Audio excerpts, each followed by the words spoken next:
छोले भटूरे, नाम से ही मुंह में पानी आ गया ना। वैसे तो भटूरे मैदे से बनते हैं, लेकिन मैंने आज यहाँ आटे के भी भटूरे बनाए हैं और मैदे के भी। आपको फ़र्क दिखा क्या? तो चलिए देख लेते हैं दोनों में कितना फ़र्क है।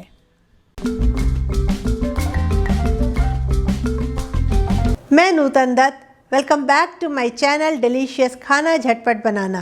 पहले यहाँ हम आटे के भटूरे की तैयारी करेंगे।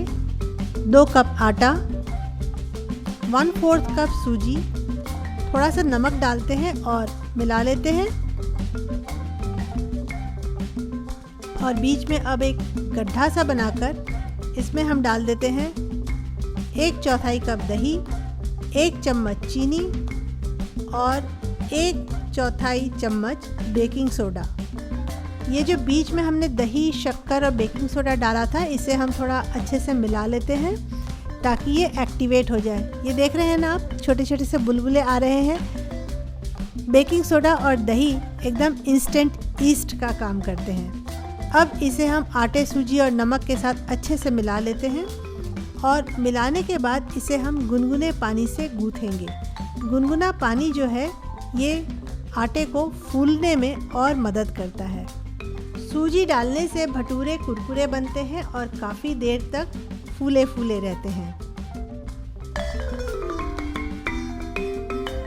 पराठा बनाने के लिए जैसा हम आटा लगाते हैं, इस आटे को भी बिल्कुल हमें वैसा ही रखना है, ना तो ज़्यादा सख्त और ना ही ज़्यादा नरम।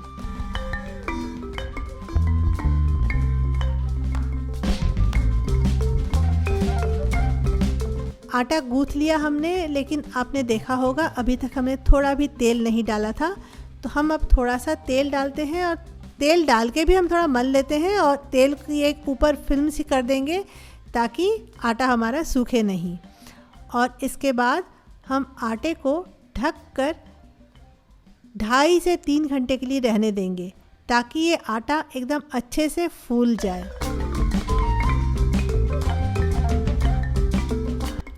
2.5 घंटे बाद अब मैं आपको ये आटा दिखाती हूँ।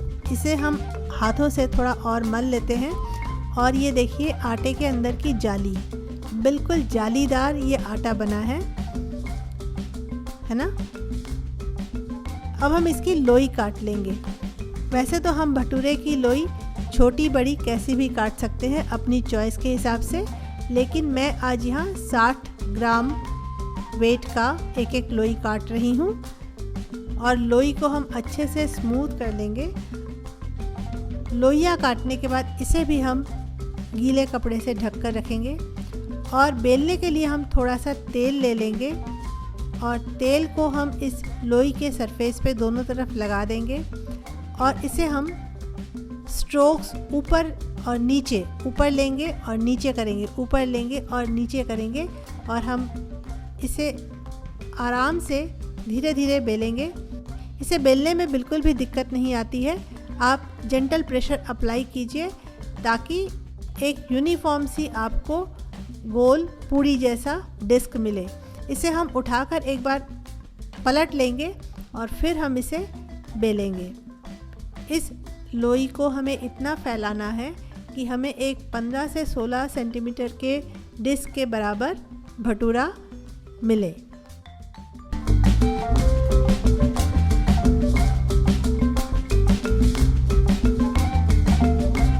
अब हम मैदे का भी भटूरे की पूरी तैयारी कर लेते हैं।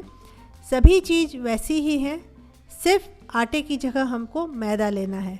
सारे इंग्रेडिएंट्स वही हैं, तो हम मैदे का भी भटूरे के लिए डो तैयार कर लेते हैं।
अब हम तेल गरम करेंगे। भटूरा तलने के लिए तेल हमें एकदम अच्छा गरम चाहिए, और तेल हमारा गरम हुआ कि नहीं ये चेक करने के लिए हम एक छोटा सा आटे का टुकड़ा इसमें डालेंगे और इसे तुरंत ऊपर आना चाहिए और सिका हुआ भी दिखना चाहिए। तो ये वैसा ही दिख रहा है, तो इसका मतलब हमारा तेल अच्छे से गर्म हो चुका है। और इसके बाद हम इसमें भटूरे को धीरे से छोड़ देंगे, और छोड़ने के बाद हम इसे थोड़ा सा जेंटली प्रेस करेंगे ताकि ये अच्छे से फूल जाए।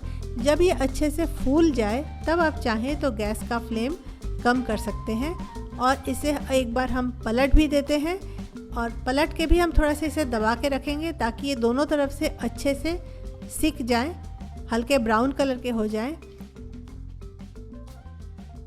और इसके बाद हम इसे उठाकर थोड़ा सा किनारे में पकड़ेंगे ताकि इसका एक्सेस ऑयल निकल जाए, और अब हम इसे निकाल लेते हैं।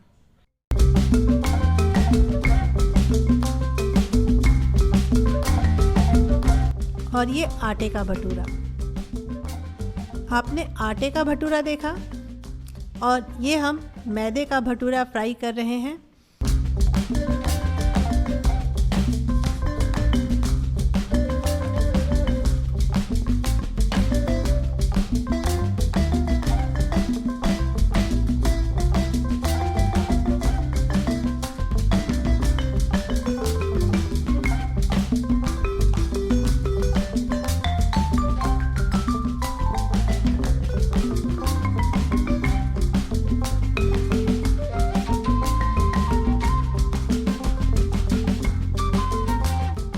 तो ये मैदे का भटूरा और ये आटे का भटूरा, और इसे हम छोले के साथ सर्व करेंगे।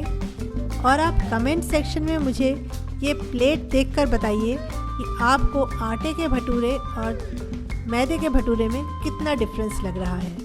आपको अगर मेरी रेसिपी पसंद आई हो तो प्लीज़ लाइक और शेयर करना बिल्कुल मत भूलिएगा, और कमेंट सेक्शन में बताइएगा कि आपका एक्सपीरियंस कैसा रहा।